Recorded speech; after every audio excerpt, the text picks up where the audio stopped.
വിശുദ്ധ മത്തായി എഴുതിയ സുവിശേഷത്തിൽ കർത്താവായ യേശുക്രിസ്തുവിൻ്റെ പർവ്വത പ്രസംഗങ്ങൾ രേഖപ്പെടുത്തിയിട്ടുണ്ട്. 5, 6, 7, 13 എന്നീ അധ്യായങ്ങൾ പർവ്വത പ്രസംഗങ്ങളാണ്. ആ പർവ്വത പ്രസംഗങ്ങളിൽ വളരെ പ്രധാനപ്പെട്ടതായ അനേക കാര്യങ്ങൾ കർത്താവ് നമ്മോട് സംസാരിക്കുന്നത് മനസ്സിലാക്കുവാൻ കഴിയും. 6-ാം അധ്യായത്തിൽ രഹസ്യത്തിൽ കാണുന്ന നിന്റെ പിതാവ് നിനക്ക് പ്രതിഫലം തരും എന്ന് 3 തവണ 3 വ്യത്യസ്ത കാര്യങ്ങളോടുള്ള ബന്ധത്തിൽ കർത്താവ് പറയുന്നതായി നമുക്ക് കാണുവാൻ സാധിക്കും. 6-ാം അധ്യായത്തിൽ അതിൻ്റെ ആദ്യ ഭാഗങ്ങൾ നാം കാണുന്നത് ശിക്ഷ കൊടുക്കുമ്പോൾ അത് രഹസ്യത്തിൽ കൊടുക്കണം എന്നും നിന്റെ വലങ്കൈ ചെയ്യുന്നത് എന്ത് എന്ന് ഇടങ്കൈ അറിയാതെ അത്രമാത്രം രഹസ്യമായി അത് ചെയ്യുന്നുവെങ്കിൽ രഹസ്യത്തിൽ കാണുന്ന നിന്റെ പിതാവ് നിനക്ക് പ്രതിഫലം തരും എന്നും കർത്താവ് പറയുകയാണ്. 2-ാമത്തെ കാര്യം നമ്മുടെ പ്രാർത്ഥനയോടുള്ള ബന്ധത്തിൽ പറയുന്നതായ കാര്യങ്ങളാണ്.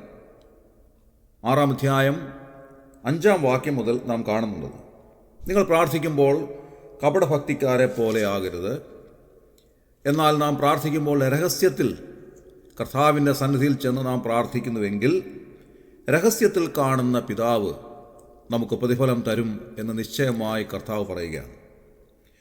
3-ാമത് 16-ാമത്തെ വാക്യം മുതലുള്ളതായ കാര്യങ്ങളാണ്. ഉപവസിക്കുമ്പോൾ നാം കപടഭക്തിക്കാരെ പോലെ വാടിയ മുഖം കാണിക്കരുത്, എന്നാൽ മനുഷ്യരുടെ മുൻപാകെ നാം ഉപവാസം ചെയ്യുന്നു എന്നുള്ളത് അറിയിക്കാതെ രഹസ്യത്തിൽ കാണുന്ന പിതാവിൻ്റെ മുൻപാകെ നാം ഉപവസിക്കുന്നുവെങ്കിൽ കർത്താവ് നമുക്ക് പ്രതിഫലം തരും എന്ന് വളരെ വ്യക്തമായി രേഖപ്പെടുത്തിയിട്ടുണ്ട്. ഇങ്ങനെ 3 സന്ദർഭങ്ങളിൽ രഹസ്യത്തിൽ കാണുന്ന നമ്മുടെ പിതാവ് നമുക്ക് പ്രതിഫലം തരും എന്ന് കർത്താവ് വ്യക്തമാക്കുന്നതാണ് ഈ 3 പ്രധാനപ്പെട്ടതായ വേദഭാഗങ്ങൾ. അതിൽ പ്രാർത്ഥനയെ സംബന്ധിച്ച് എഴുതിയിരിക്കുന്നതായ ഭാഗത്ത് ഒരു കാര്യം കർത്താവ് എടുത്തു പറയുന്നത് കാണുവാൻ സാധിക്കും. 6-ാം അധ്യായം 8-ാം വാക്യത്തിൽ നാം വായിക്കുന്നത് ഇങ്ങനെയാണ്, നിങ്ങൾക്ക് ആവശ്യമുള്ളത് ഇന്നതെന്ന് നിങ്ങൾ യാചിക്കും മുമ്പേ നിങ്ങളുടെ പിതാവ് അറിയുന്നുവല്ലോ. ഇത് വളരെയേറെ ചിന്തിക്കേണ്ടുന്നതായ ഒരു കാര്യമാണ്. നമ്മുടെ ആവശ്യങ്ങൾ നാം യാചിക്കുന്നതിന് മുൻപേ തന്നെ അറിയുന്ന ഒരു സ്വർഗീയ പിതാവ് നമുക്കുണ്ട്. നാം ലോകപ്രകാരം ചിന്തിക്കുമ്പോൾ ഒരു കുഞ്ഞിന് എന്തൊക്കെയാണോ ആവശ്യമുള്ളത് ആ ആവശ്യങ്ങൾ അതിൻ്റെ പിതാവ് അറിയുന്നു. ആ ആവശ്യങ്ങൾ അറിഞ്ഞ് അതിനനുസരണമായി പിതാവ് ചെയ്തു കൊടുക്കുന്നു. ഇത് ലോകപ്രകാരം നാം ചെയ്യുന്നതായ കാര്യമാണെങ്കിൽ പോലും നമ്മുടെ കർത്താവ് നമ്മോട് പറയുകയാണ്, നാം യാചിക്കുന്നതിന് മുൻപേ തന്നെ നമ്മുടെ ആവശ്യങ്ങൾ അറിയുന്ന ഒരു സ്വർഗീയ പിതാവ് നമുക്കുണ്ട്. എത്രയോ ആശ്വാസകരമായ ഒരു കാര്യമാണ്. എൻ്റെ പ്രിയമുള്ളവരെ, നാം ഒന്ന് ആലോചിച്ച് നോക്കിയാൽ ഈ ലോകത്തിലെ നമ്മുടെ ജീവിതത്തിന് എന്തെല്ലാം ആവശ്യങ്ങളാണുള്ളത്. ധാരാളം ആവശ്യങ്ങൾ നമുക്കുണ്ട്. ഈ ഒരുപാട് ആവശ്യങ്ങൾ പലപ്പോഴും നാം പലതും ഓർത്ത് വിഷമിക്കുന്നതായ ആവശ്യങ്ങളാണ്. നമ്മുടെ ചെറുപ്പം മുതൽ ഓർമ്മ വെച്ച സമയം മുതൽ നാം ഇങ്ങോട്ടൊന്ന് ചിന്തിക്കുകയാണെങ്കിൽ എന്തെല്ലാം ആവശ്യങ്ങളിലൂടെയാണ് നാം കടന്നു വന്നത്. ജീവിതത്തിൻ്റെ വിവിധ രംഗങ്ങളിൽ ഒരുപാട് ആവശ്യങ്ങൾ നാം നേരിട്ടിട്ടുണ്ട്. പലതും നമുക്ക് അതാത് സമയങ്ങളിൽ ലഭിച്ചില്ല എങ്കിൽ പോലും ഒരുപക്ഷെ പിന്നീട് നമുക്കത് ലഭിച്ചിട്ടുണ്ടാകാം. ചില ആവശ്യങ്ങൾ ഇതുവരെയും സാധിക്കാത്ത ആവശ്യങ്ങളായിട്ട് അവശേഷിക്കുന്നുണ്ടാകാം. ഞാൻ എൻ്റെ ചെറുപ്പകാലത്തേക്ക് തന്നെ ഒന്ന് കണ്ണോടിച്ച് നോക്കുകയാണ്. മാതാപിതാക്കൾ പല ആവശ്യങ്ങളുടെ മുൻപാകെ വല്ലാതെ പ്രയാസപ്പെടുന്നത് നേരിട്ട് കാണുവാൻ ഇടയായിട്ടുണ്ട്. ഇപ്പോഴുള്ള കുഞ്ഞുങ്ങൾക്ക് ഒരുപക്ഷെ അത് പറഞ്ഞാൽ മനസ്സിലാകുമെന്ന് തോന്നുന്നില്ല. അവരുടെ ആവശ്യങ്ങളെല്ലാം ഒരു പരിധിവരെ മാതാപിതാക്കൾ സാധിച്ചു കൊടുക്കുന്നുണ്ട്.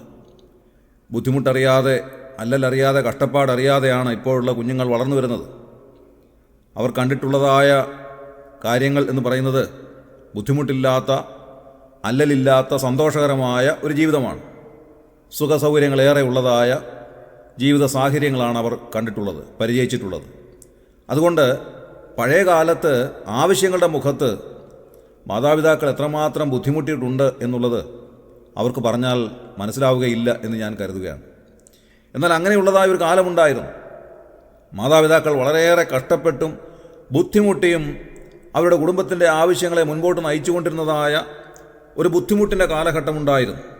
എന്നാൽ ആ ബുദ്ധിമുട്ടിൻ്റെ കാലഘട്ടത്തിലും അവർ ചെയ്തു വന്നിരുന്നത് ആവശ്യങ്ങളുടെ മുഖത്ത് കർത്താവിൻ്റെ സന്നിധിയിൽ പ്രാർത്ഥിക്കുന്നതിന് അവർ ഒരുങ്ങിയിരുന്നു.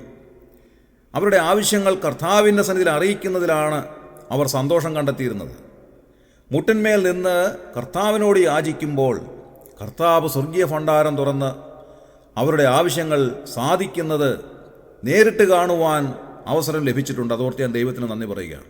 കർത്താവ് പറയുകയാണ്, നിങ്ങൾ യാചിക്കും മുൻപേ നിങ്ങളുടെ ആവശ്യങ്ങൾ അറിയുന്ന ഒരു സ്വർഗീയ പിതാവ് നമുക്കുണ്ട്. പ്രിയമുള്ളവരെ, പലർക്കും പല ആവശ്യങ്ങളാണ്. ജീവിതത്തിൻ്റെ ആവശ്യങ്ങൾ എല്ലാവരുടെയും ഒരുപോലെയല്ല. പലർക്കും പല ആവശ്യങ്ങളുണ്ട്. ചിലർക്ക് സാമ്പത്തികമായ ആവശ്യങ്ങളായിരിക്കാം, ചിലർക്ക് ശാരീരികമായ പ്രയാസങ്ങളോ ബുദ്ധിമുട്ടുകളോ നിമിത്തമുള്ളതായ ആവശ്യങ്ങളായിരിക്കാം, ചിലർക്ക് ജോലി സംബന്ധിച്ചുള്ളതായ ആവശ്യങ്ങളായിരിക്കാം, ചിലർക്ക് വരുമാന കാര്യങ്ങൾ സംബന്ധിച്ചുള്ളതായ ആവശ്യങ്ങളായിരിക്കാം, മറ്റു ചിലർക്ക് കുഞ്ഞുങ്ങളുടെ കാര്യങ്ങൾ സംബന്ധിച്ചുള്ളതായ ആവശ്യങ്ങളായിരിക്കാം. അങ്ങനെ വിവിധ നിലകളിൽ ഈ ആവശ്യങ്ങൾ വ്യത്യാസപ്പെട്ടിരിക്കുന്നു. എന്നാൽ കർത്താവ് പറയുകയാണ്, നിങ്ങളുടെ ആവശ്യങ്ങൾ നിങ്ങൾ യാചിക്കും മുൻപേ അറിയുന്ന ഒരു പിതാവ് നമുക്കുണ്ട്.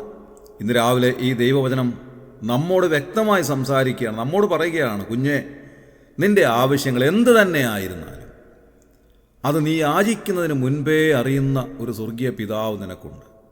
ചിലപ്പോൾ നാം വല്ലാതെ ഭാരപ്പെട്ടതിരിക്കാം. ദീർഘനാളുകളായി പ്രാർത്ഥിച്ചിട്ടും അതിനൊരു മറുപടി ലഭിച്ചില്ലല്ലോ എന്നോർത്ത് ഭാരപ്പെടുന്ന പ്രിയമുള്ളവരോട് ഇന്ന് രാവിലെ ദൈവവചനം ഇങ്ങനെയാണ് ഓർമ്മിപ്പിക്കുന്നത്. ഫിലിപ്പ് ലേഖനം 4-ാം അധ്യായം 6-7 വാക്യങ്ങൾ. ഒന്നിനെക്കുറിച്ചും വിചാരപ്പെടരുത്.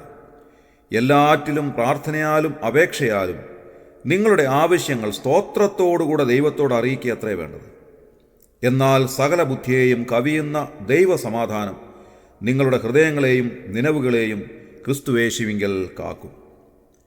പലപ്പോഴും നമ്മുടെ ആവശ്യങ്ങൾ നമ്മുടെ മനസ്സിലിങ്ങനെ ഉരുണ്ടുകൂടി വന്നിട്ട് ഒരു വലിയ പർവ്വതമായിട്ട് നമ്മുടെ മുൻപാകെ പരിണമിച്ചു കഴിയുമ്പോൾ അതൊരു വലിയ വിചാരപ്പെടലിലേക്ക് വഴിമാറുകയാണ്.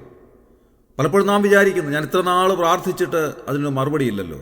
അങ്ങനെ നാം വിചാരപ്പെട്ട് വല്ലാതെ വിഷമിക്കുന്നതായ ഒരു സാഹചര്യം മുന്നിൽ കണ്ടുകൊണ്ട് അപ്പോസ്തലനായ പൗലോസ് നമ്മോട് പറയുകയാണ്, ഒന്നിനെക്കുറിച്ചും വിചാരപ്പെടരുത്.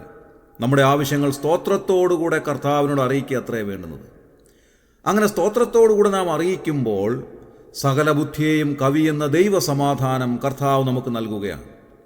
ആവശ്യങ്ങളെ ഓർത്ത് ഭാരപ്പെട്ട് നാം വല്ലാതെ സമാധാനമറ്റവരായി തീരുന്നതിന് പകരമായി ദൈവിക സമാധാനം നമ്മുടെ ഹൃദയങ്ങളിലേക്ക് വന്നിട്ട് നമുക്ക് സന്തോഷമായിട്ട് ജീവിക്കുവാൻ സാധിക്കുന്ന ഒരനുഭവത്തിലേക്ക് കർത്താവ് നമ്മെ കൊണ്ടുവരുന്നു. കാരണം എന്താണ്? നാം യാചിക്കുന്നതിന് മുൻപേ നമ്മുടെ ആവശ്യങ്ങൾ അറിയുന്ന ഒരു സ്വർഗീയ പിതാവ് നമുക്കുണ്ട് എന്നുള്ളത് തന്നെയാണ്. പലപ്പോഴും നാം യാചിക്കുന്നത് അപ്പോസ്തലനായ യാക്കോബ് പറയുന്നത് പോലെ വാസ്തവത്തിലൂടെ നമ്മുടെ ആവശ്യങ്ങളെക്കാൾ ഉപരിയായി നമ്മുടെ ലോകത്തിലെ സുഖസൗകര്യങ്ങൾക്ക് വേണ്ടിയുള്ള കാര്യങ്ങളായി തീരുന്നുവോ എന്ന് നാം ചിന്തിക്കേണ്ടിയിരിക്കുന്നു. അത് കർത്താവിൻ്റെ ഹിതത്തിനും അപ്പുറത്തേക്ക് നാം കടന്ന് കർത്താവിനോട് ചോദിക്കുന്നതായ ഒരു ചോദ്യമായി തീരുകയാണ്. അപ്പോഴാണ് നമുക്ക് മറുപടി ലഭിക്കാതെ ഇരിക്കുന്നത് എന്ന് യാക്കോബ് അപ്പോസ്തലൻ നമ്മെ ഓർമ്മിപ്പിക്കുന്നു.